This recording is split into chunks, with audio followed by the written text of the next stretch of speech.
recording. I'm recording now. Well, I have the board in my hand.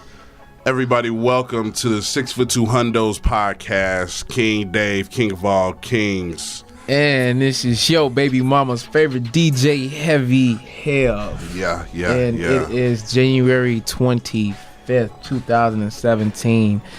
After the presidential inauguration and after the Women's March and after he didn't made an executive order to what was it he did? I can't remember. He ended government funding for abortion. That too. And then it was the pipeline stuff, the Dakota pipeline. He teetering and tattering. Man, and then now he's talking about building his wall. And he's saying that the good old American citizen, the taxpayers, are going to be paying to have this wall being built. I have to commend him. I'm going to tell you why. Because please, this is the only thing he's been consistent with, and it's the wall. Like, he is getting it done. You have to give him some type of kudos for being he is consistent with this wall. He's getting it done. He's even talking about, allegedly getting, a lot of things surrounding this area for the wall, getting it all together, and I really think he's going to do it. And then I can see it. Oh yeah, it's like I somewhat don't believe him. I feel like he's gonna try to do it, but then something's gonna come in the way, like a roadblock. It's gonna come in the way of preventing him. Yeah, from it's doing called that. Congress. But like I said, when they do those those executive orders, that pretty much overrides everyone else in the House, and so right. He said that it's going to be the American tax dollars going to be paying for, but then the Mexican government will reimburse us or pay us back for the money that we spend. And Mexico already has said that they're not going to partake in that. So it's like a spit in the face in a way, because you're asking me for my help to build something to bar my heritage away from you. So it's pretty stupid. That's why I was like, if he completes this, where does this go down in presidency history? You know what? I would say if he completes this, that will make America we're already the dumbest country in the world that's off of academics compared to like other you got a point. But to other countries or continents, whatever you want to call us. But the thing is that this would really make us dumb, illiterate, and just overall just disrespectful as hell if this actually completes. And me myself, I mean, all I can do is just laugh, to be honest with you. All I can do is laugh. As an individual, I got enough on my plate, but then that would be very selfish. And but why are we worried about that? Honestly, why are we as Americans as really a whole worried about because America has been bought into the president, has been bought into the government. They've been bought into it. So I'm not worried about it off the fact that he's going to have a hurdle. Me neither. He's going to have some type of hurdle dealing with this situation and dealing with this type of executive order that rubs both parties the wrong way, by the way. Yep. Playoffs. Let's talk playoffs.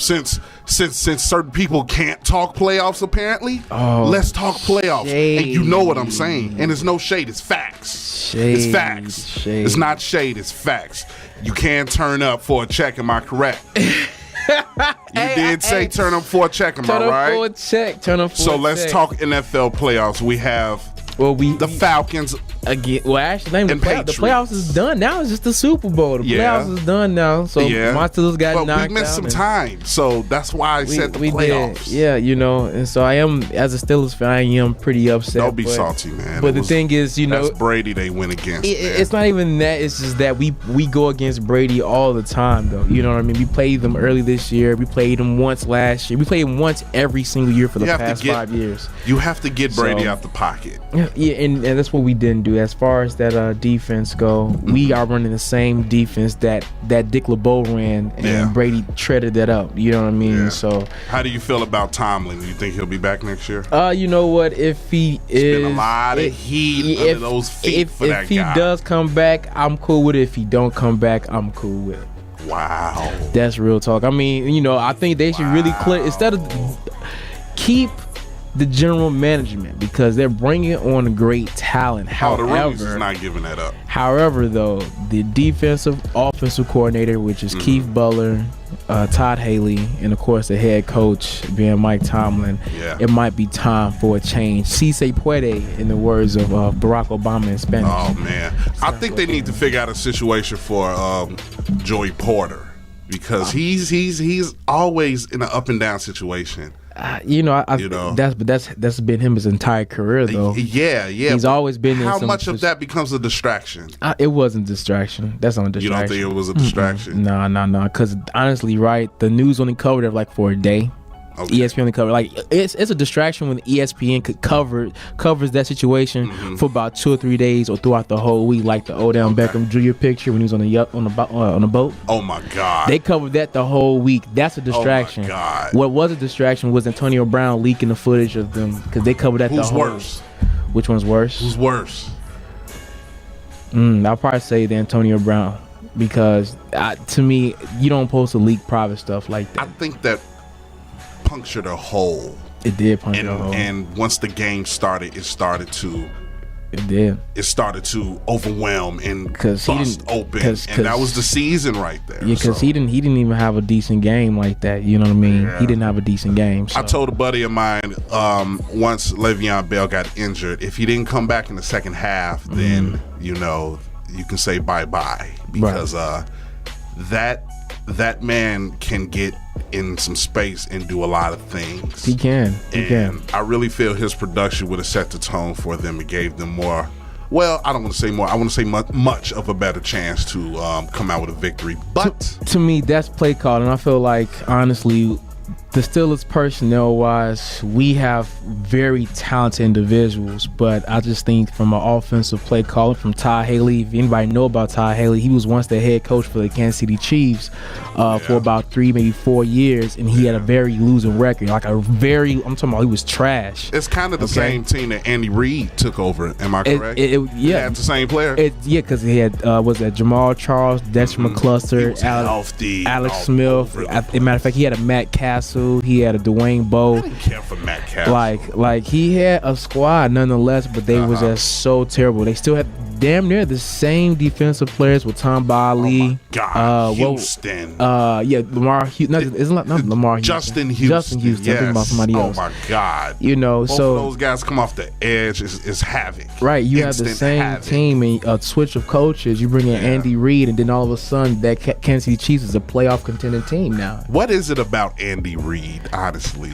Because you know what? He's smart. You just can't get over that hump. The hump. What it is, I think he shakes up. He kind of reminds me of Peyton Manning in the, or at least Tony Dungy when he come to playoffs. You know what I'm saying? Where it's just the team play calling. Tony won. Hey, at least he could put one ring on. Yeah, but Andy got there, lost, and it's been very mediocre-ish. That's what I'm saying. To get back there for him. Look at Tony. Look at the coaches' comparison when they did win that Super Bowl ring against the Chicago Bears, against a Rex Grossman, by the way, who all know I don't fault him.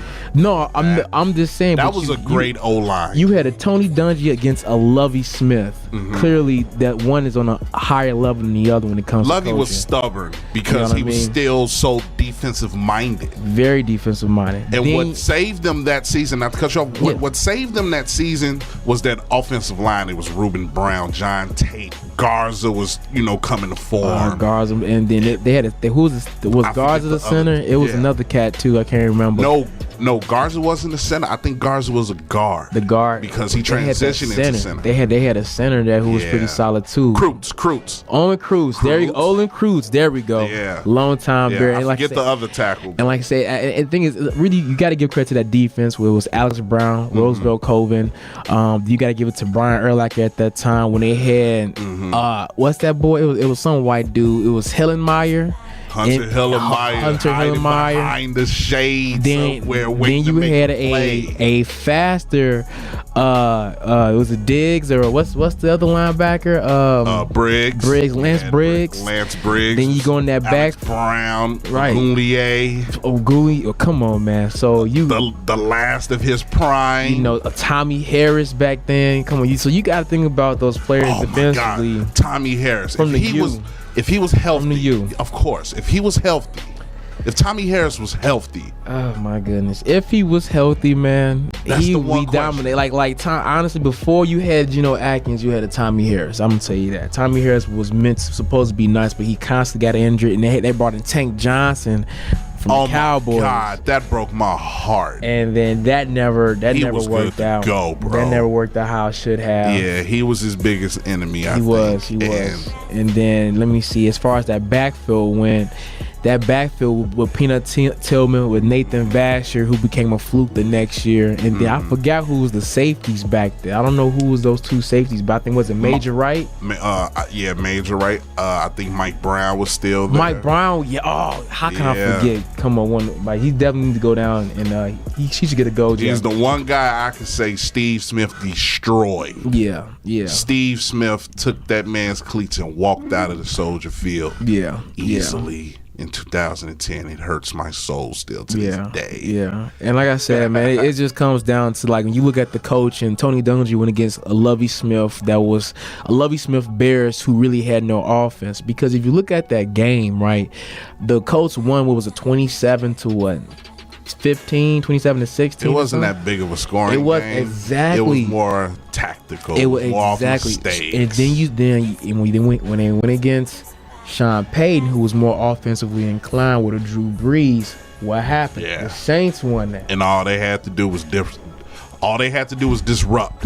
Payton. That's all they had to do was disrupt it. That was because actually, we all know the sheriff. That was a close game too. I think it was like 24-27 or something like that. That was a really close game. But they took the momentum at the start of the third quarter. The Saints with the onside kick. That onside kick. Exactly. Yeah, they took the momentum. So that's what gave them a chance. But again, you got to look at it though. The Colts,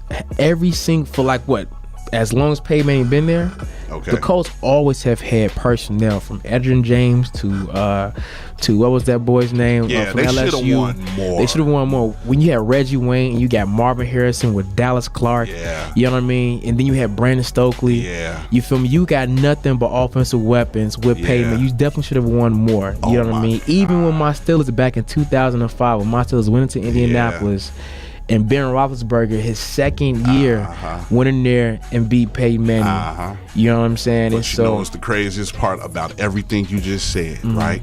The craziest part is they all have one thing in common. They can't get past Mr. Perfect.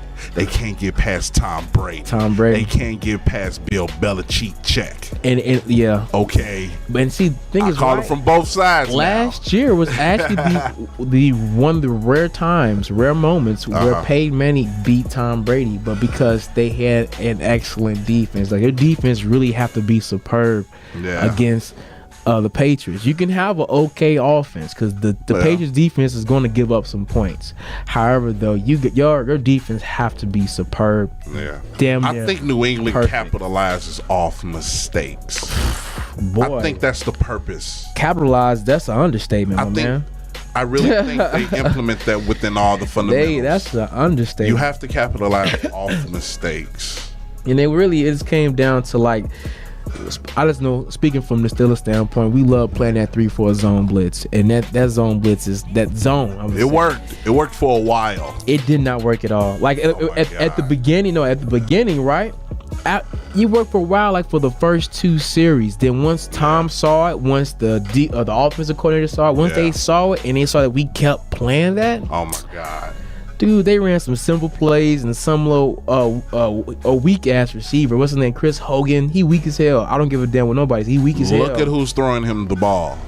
Exactly. I'm just saying remember who's throwing him the ball. Again, he's weak as hell. This is not Rex Grossman throwing him the ball. This is Tom Brady throwing him the ball. Yeah, no. Brady is going to find a spot for you to catch the ball. And a lot of quarterbacks don't do that, and they're not going to do that because they're either run threats or they're pocket threats. And then, you know, and then also too with the Patriots, once they actually get a lead, then, you know, LeGarrette Blunt Force comes in and just pounds you, and actually he's pretty fast too. Don't sleep on his speed. But he's dropped a nice amount of weight too. And honestly, right, that's who when the Steelers picked him up, I thought they was gonna have him start over Le'Veon, but they wanted to go with the draft. The Steelers did have him, didn't they? Yeah, and they released him in the mid-season because I remember they was going against the Panthers. This is when Le'Veon had like a 221-yard rushing game, and I guess he wanted to come in the game. He's like, no, chill out, let Le'Veon work.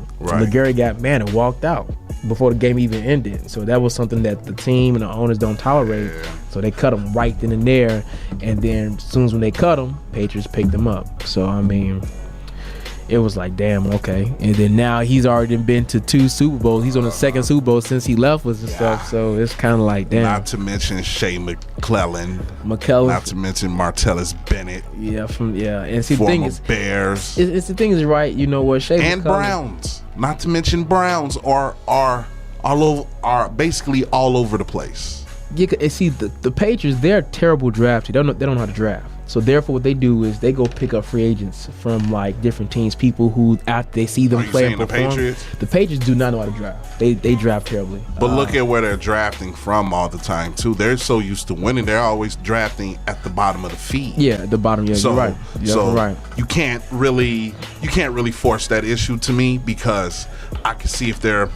I will give you if they was like high up. Yeah, I will give you between 10 and 20. Right. For example, let's say they went because now Kraft and Belichick, they're no, it's not going between 1 and 10. No, I'll give it between 11 and 20. I wouldn't even say 11. I'll say 15. I'll say 15. Give or take. I will give you that argument. But usually, from what I've seen out of the Patriots, they're usually between 24 to 30. 32? How many teams? 30. 32. Yeah. I've always seen them between 24, 25, 26, all the way down to the last pick. Yeah. All the time. Yeah. I mean, like you definitely right about that.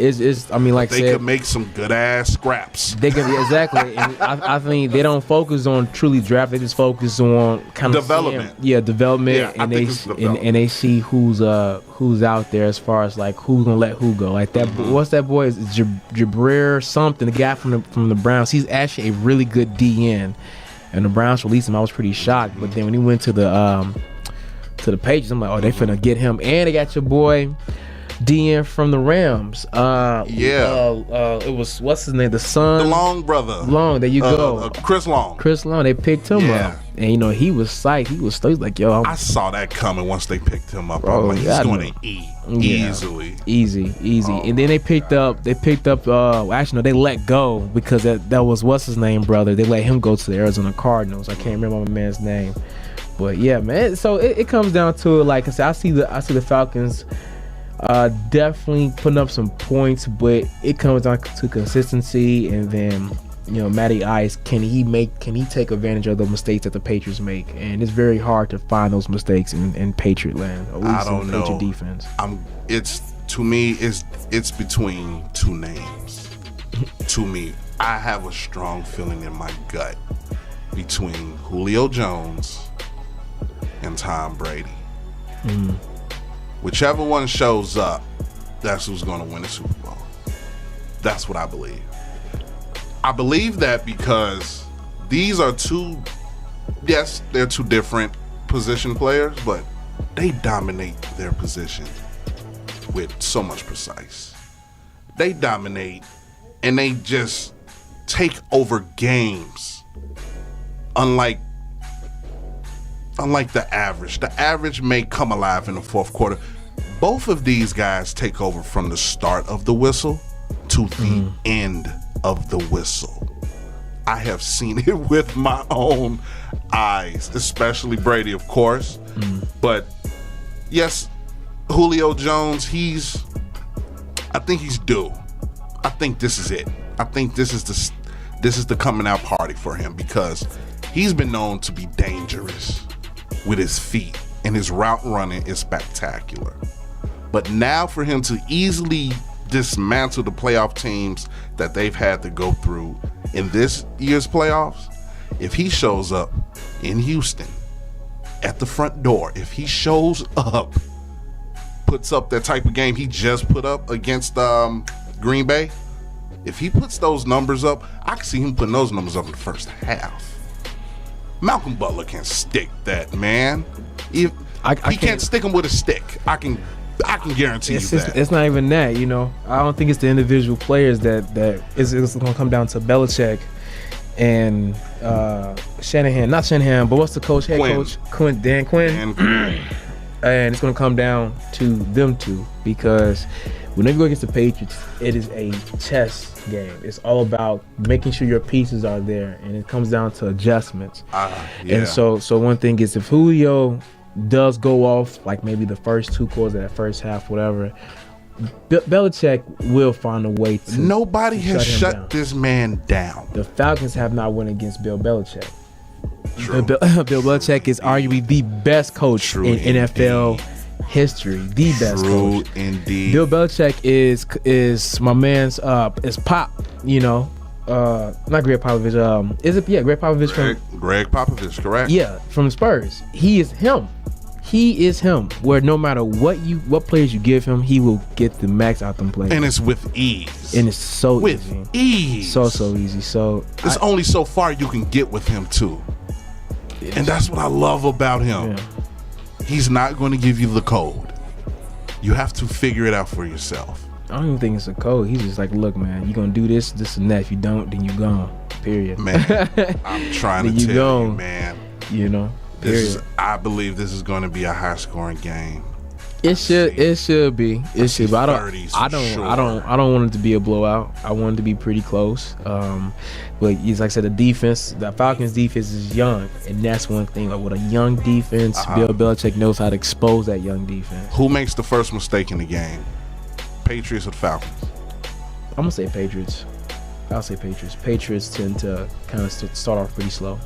Yeah. But again, that first mistake, you got to be able to capitalize on that first mistake. You could go back to the Steelers game where the Patriots had 4 possessions, was only able to put up field goals, you know, and we didn't capitalize by putting up touchdowns. If we would have put up touchdowns on each of our possessions, we could have won that game, because we had more possessions, and actually before the fourth quarter, we had more time of possession as well. So it just comes down to taking advantage of your possessions. Take advantage of whenever you get that ball back on offense. Correct. You better put up some points. Honestly, yeah, you need a touchdown. Field goals will not suffice. I didn't understand that Patriots, this year for them in the playoffs. I did not understand Pittsburgh. I rooted because I really love the defense, but I didn't understand the offensive strategy. Because that's Todd Haley. Like I said it. He sucks. He sucks.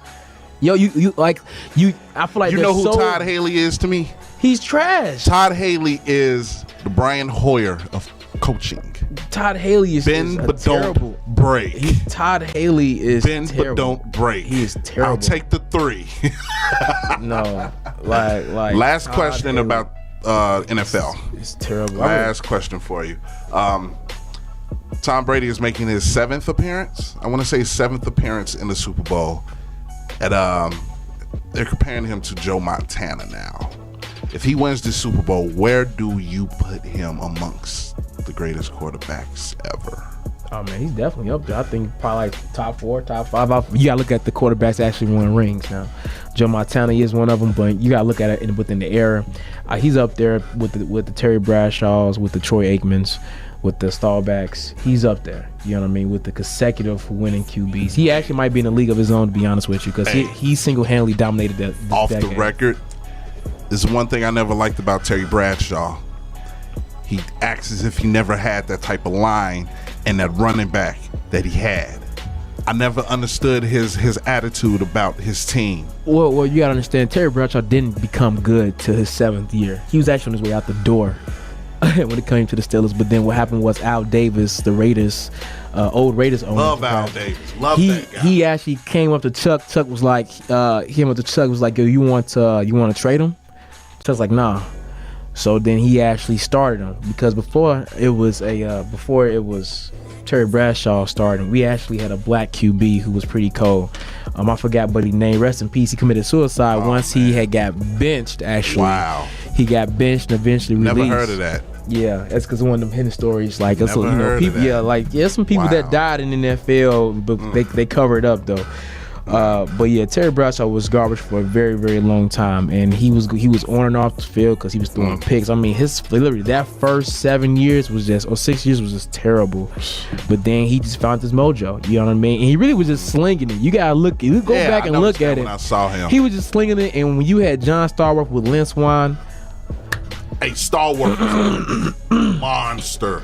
That man had some hops. You know, both of them had hops. That's the whole point. You could just throw it up. You just threw it up. Just you throwing feel me? it up. That's all I saw Bradshaw do, is just sling it. If you want to put Bradshaw in the skills contest with the QB, Terry Bradshaw is going to lose.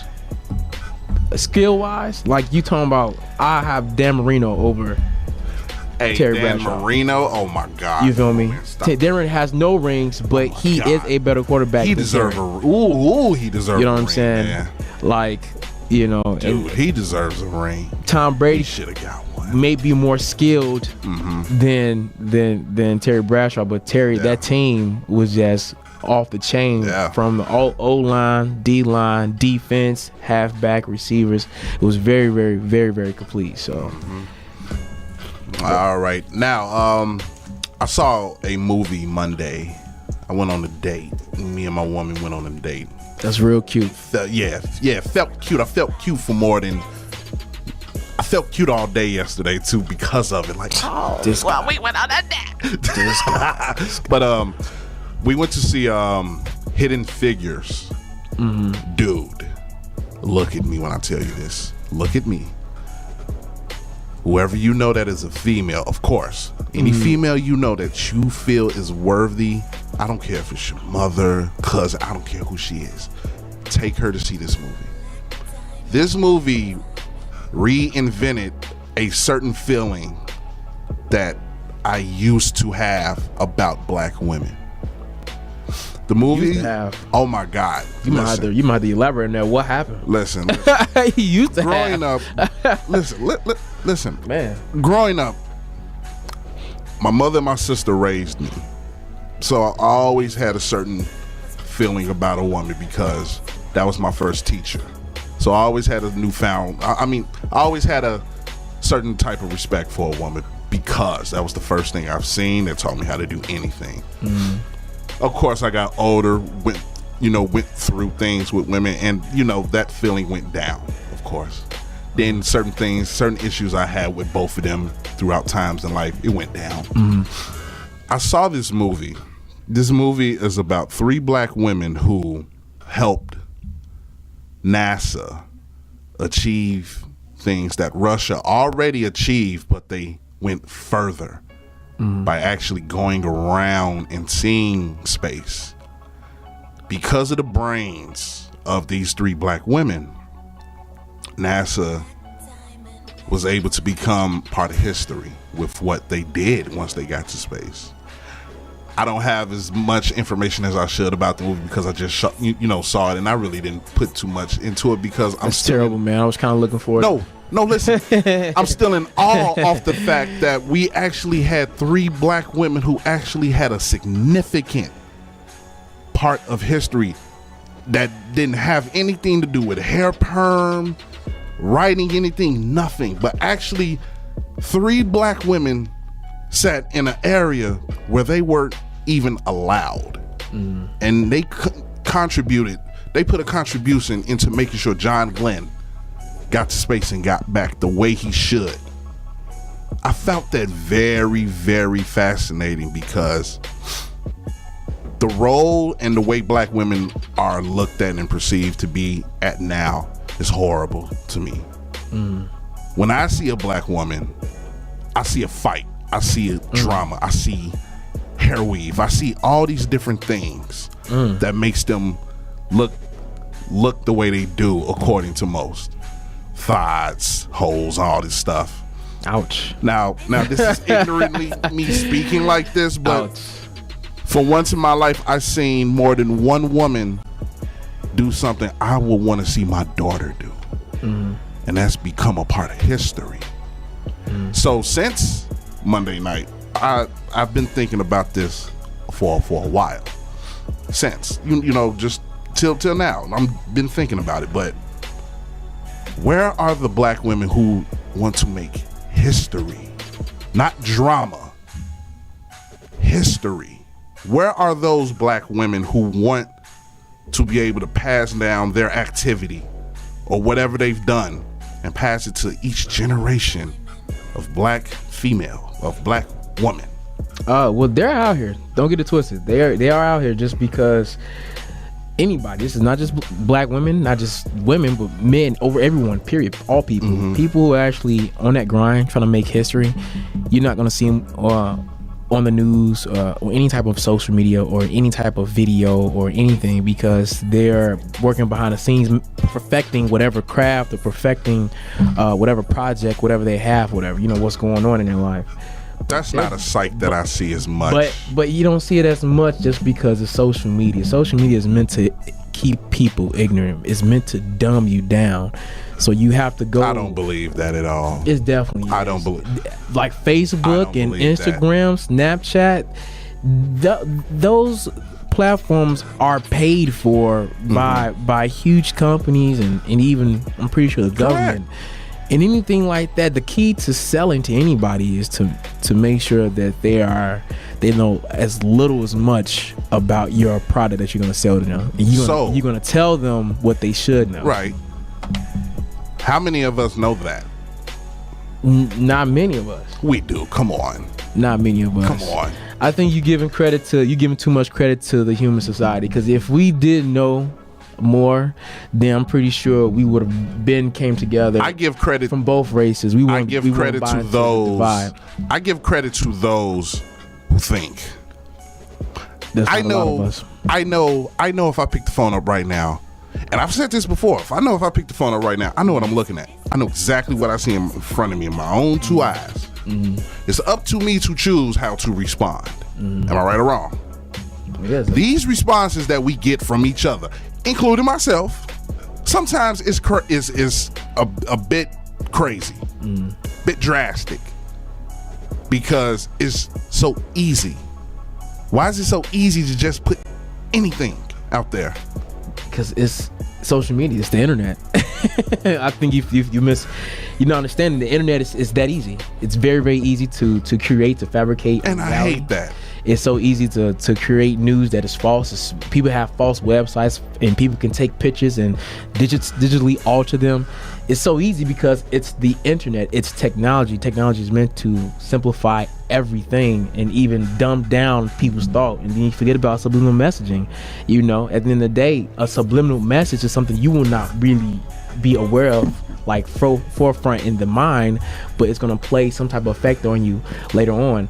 I had a conversation with my buddy. He was asking, how can men stay focused off of women if you really want to grind about your business, be about your business? Mm-hmm. And we both came down to the point of you have to watch what you see. You have to be aware of what you're looking at, because if you just blindly looking at stuff, say for example, you're looking at some pictures of chicks who are nowadays very explicit with the pictures that they post. Yeah, you're gonna actually feel some type of way. This is an all-time high for that. You're gonna feel a little bit horny. You're gonna be like, dang, I kind of want to fuck shorty. Or damn, I want to get her DMs. You feel me? Your mind is off of maybe progressing or building yourself, but now you want to go, fuck on something. You feel me? So you really got to watch what you see and be aware of what you're bringing into your mind, And so the thing is, this is like, it's technology, and it's easy to do that. Why it's easy? Because it's technology. Yeah. At the end of the day, it's right now. Me and you, we could probably create a website and just fabricate everything right now, and then with enough shares, with enough likes, with enough comments, it will be going around like hotcakes, and next thing you know, people think we're a accredited website, because it's that easy.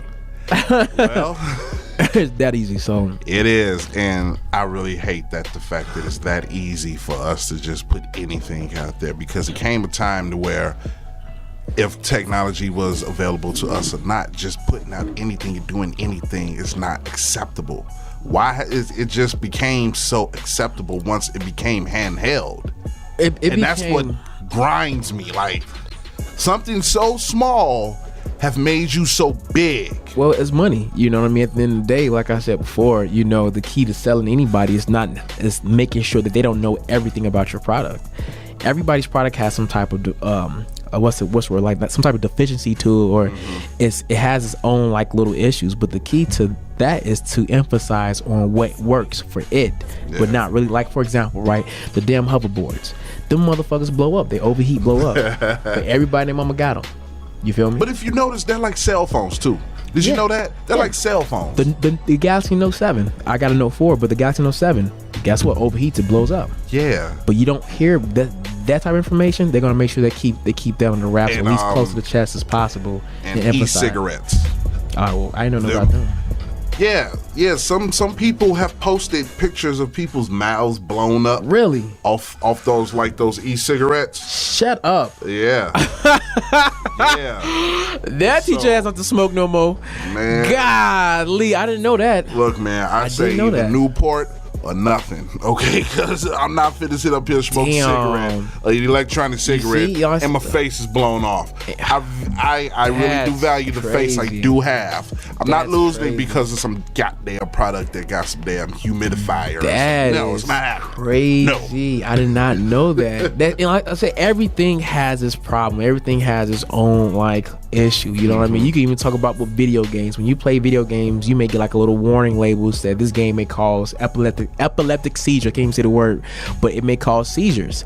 So, you know, all these products have some type of downfall, but the key is not to emphasize on those issues, but emphasize on the what it can bring to you, or the glitz and glamour, you know what I mean, and all the fireworks about it, whatever. So like I said, it's technology, and particularly today with black women, I think that black women have bought into, and I might get chewed up for that, but I feel like black women have bought into this feminist act too much, to be honest with you. I do not like. Please explain this one. I do not like feminists. You know, I hate them. What is a feminist to you? You ask them, because that's how stupid it is. Ask them. Because last time I checked, feminists was... I'm not mad at you neither, Feminists was started by, 4 or 5 white women who had been mistreated by their white men. They didn't want... They were being mistreated by...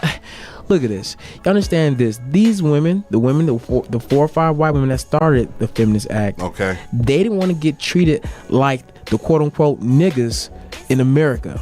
All right, and actually the feminist movement, I think it was like 2 attempts. The first attempt, they tried it to pass some type of equal bill for women's rights and stuff like that, but women to vote, right? But it was just all white women, and guess what? The government turned that shit down. It's like, no, fuck y'all. So then what they did was they disrupted the civil rights movement and took the black women and get them on their side. Now you got more of a crowd, plus some of the civil rights activists and some of the civil rights protesters. Now you have a bigger crowd, and now the government's like, damn, now you got more people. And now guess what? We got then pass. I'm not saying that women should not have the rights. I'm not saying that at all. I feel like everybody needs to be treated equal. All right, so I'm not saying women should not be able to do these things or do things that men. I'm not saying it at all, but let's be real. The Feminist Act is pretty fucking stupid. The Feminist Act is not only by women but by men, and like it's how you are moving, but you're disliked by your own people. You know what I mean? Same thing, like same thing with Black Lives Matter. How are you a black, but you disliked? That's why I don't fall for shit like that. You know, especially if you know the origins of your shit, know the origins of your organization, or you're gonna quote unquote affiliate yourself with. Know the origins of it. Okay, it was started by 4 or 5 white women. Look it up. And they were just tired of being mistreated by their husbands, who were the big shots, who were the CEOs, and they told they had to shut up. They didn't like that, and you got go back and look at these women. They weren't working; they were housewives. You feel me? They didn't have nothing to do with black women. Okay, understand that. And now I feel like feminists, they only attack black men. They don't attack the white men. When the woman was getting beat up by the cop, the state trooper in Cali, whatever, where were they at? When the little girl got flexed off her stool in school, where were they at? When the little girl got slapped outside in the grass, where were they at? You know what I'm saying? What happened? You know, the chick, what's her name? Corinne Steffens. It was Corinne Steffens, the chick with the kids who, I think you're talking about Superhead, man. Yeah. I think her name was Corinne Gaines. That's the only Corinne I know. I think it's Corinne Gaines. So no, it was about last year. Last year, a woman who got stopped by a police. Oh, I know what you mean. She had two kids in the back, and the cop was like asking for her ID. Oh, her. And then she had like posted a video of it. Exactly. It went to her house, had a shootout. She ended up getting killed and stuff like that. Yeah, right. I didn't. Where were they at for that? Hey man, where are you feminists at? You got it only seems, and then nowadays, right? I look up an artist called Free Bleeding. Look it up. Free Bleeding. Free Bleeding. This is because feminists feel that like you some time of the month type shit. I'm gonna tell you this. they're I'm gonna say protesting the use of tampons. I believe. Oh my god. Or tampons or tampads because it's a male orchestrate or like it's a male type of device because of their menstrual cycle. You gotta cover that shit up, right? I'm be dead ass. I'm now look ladies. Look, man. If you're bleeding all over the place, that's pretty disgusting, right? If you go to a public area and you're bleeding on public seats, who you think somebody gonna want to clean up after that shit? This is what the feminists are talking about. They got diapers. Look it up on your phone. Look it up on your phone, Katie. I'm gonna tell you right now. It's look up Free Bleeding, and they it's articles. I'm really looking up on Google. It's articles about this shit. This is what feminists talk about. You what the fuck is that? That makes no sense. You telling me it's okay for me if I feel like pissing in public or shitting where I'm sitting? It's okay. Free. It's a naturally bodily function. That's what their argument is. It's a natural body. It's a natural thing, which it is. Don't get me wrong, but damn it, who wants to be sitting in a restaurant next to a woman who's on her menstrual cycle and you have no pads, so the shit is dripping down your fucking leg? That's disgusting. You know. Look, it says on here, stop raping yourself with male inventions like tampons. Jesus Christ. You see them? Look. So why has tampons been in business all this time if this is all now see, this is what I've been talking about. It's the thought process. If you've known this all this time, why now all of a sudden this is the wrong thing to do? It was the wrong thing to do then. Man, and you know, these feminists are so damn stupid. They're talking about why do women have to shave and men don't? What? You need to go, I say ask God. Go back into your history. I say ask God. God made us. Especially black women. Egyptians been shaving since shaving. Okay, first of all, black people are really not all that hairy like that. Free bleeding. Like to be honest with you, they really not all that hairy because I can't do that. You know, from coming being in Africa, it's hot, of course, and naturally the body will adjust to the climates that you're in. So, yeah, if it's hot, your body's not going to produce that much hair, and it's just that's overall this evolution of the body. Period. You know what I mean? I mean, if you go back and do your research on the human anatomy, the body. Wider nostrils, right, equals better air to get to the brain because it's so hot. Slim nostrils keep cold air. The Caucasus, the Caucasians keeps cooler air from getting to the brain. The long hair keeps the back of their neck warm because that's where your nerves is at. Yep. Let's really get down to the shit. Don't just be doing shit because you feel hurt them. It's you feel some type of fucking certain way. Oh, it does. That's not fair. No, the fuck no. That's stupid. But don't hurt them, dog. Like chicks talking about some. What was the post I saw? What if women do no shave November? How would you feel? Why the fuck do you want to compete? I feel like feminists are no shave. What? No, like, cause you know how men have no shave November for the beards. Oh well. But the thing is, yeah, but blood is not related to what we do. Look, man. The No Shave November started out as it was for a cause for cancer patients, for male cancer patients. Okay, man. I ain't mad at that. All right, that's Makes what, sense. and so that's what, and because when men go through that chemotherapy, of course, they lose all of their hair. Correct. So that's what's the purpose of No Shave November. Now, women want to say, "Oh, well, since she can do it, we can."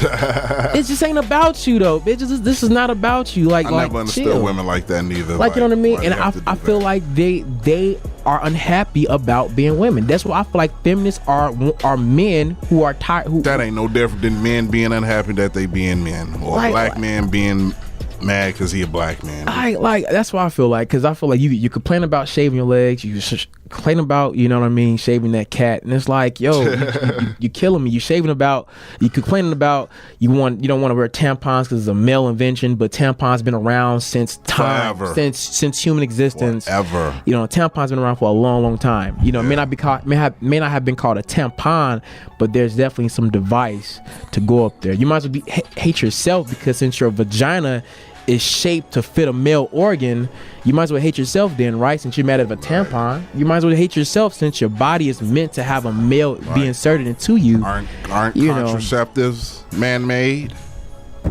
Aren't birth control man-made?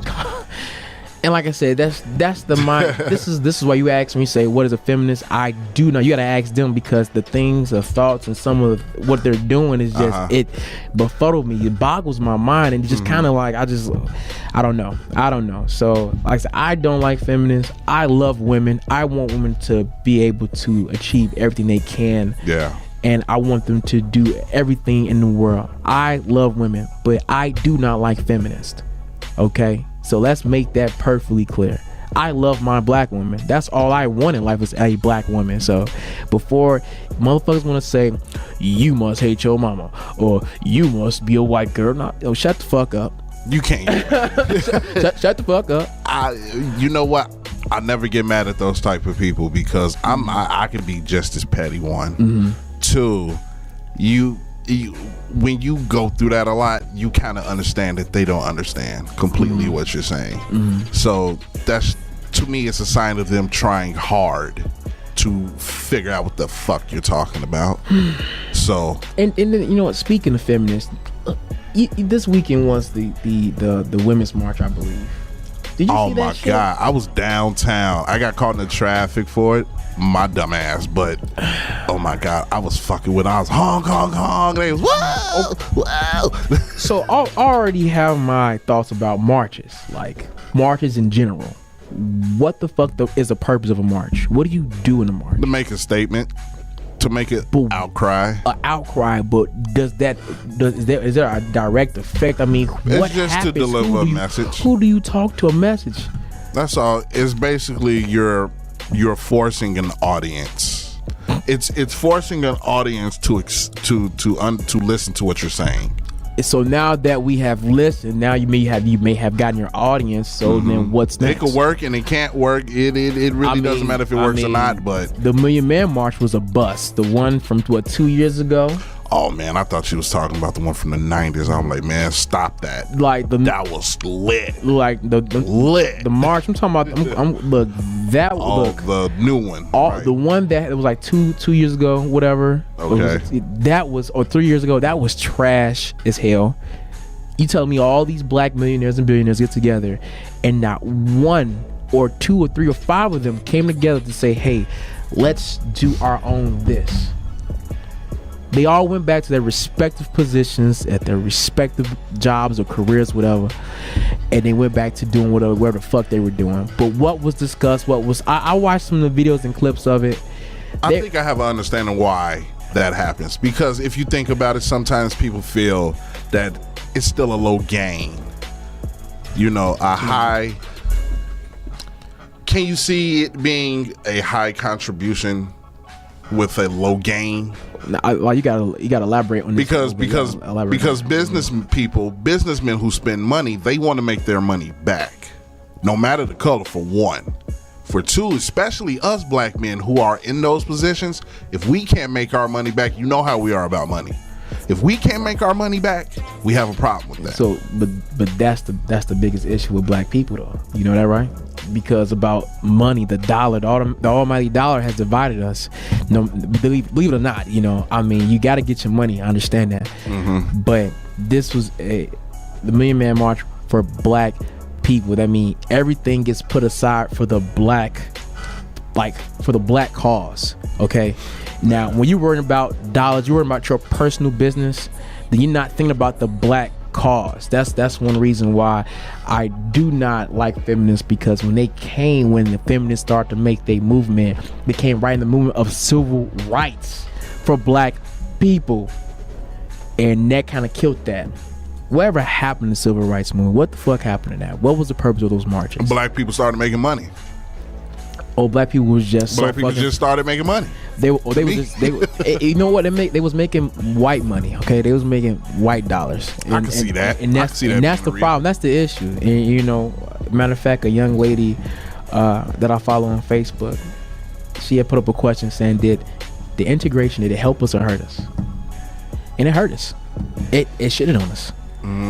You know, and one thing this is in matter of fact, I was watching 30 seconds. What can you do about it? What can I do about it? Or what I am doing about it now? Because the last 10 minutes of this, I want to get into what you talked about as far as Trump and what I posted on Facebook as far as Trump. So go ahead and knock yourself out. Well, what can I do about it now at this time? I can't do anything now just because of where my status is now.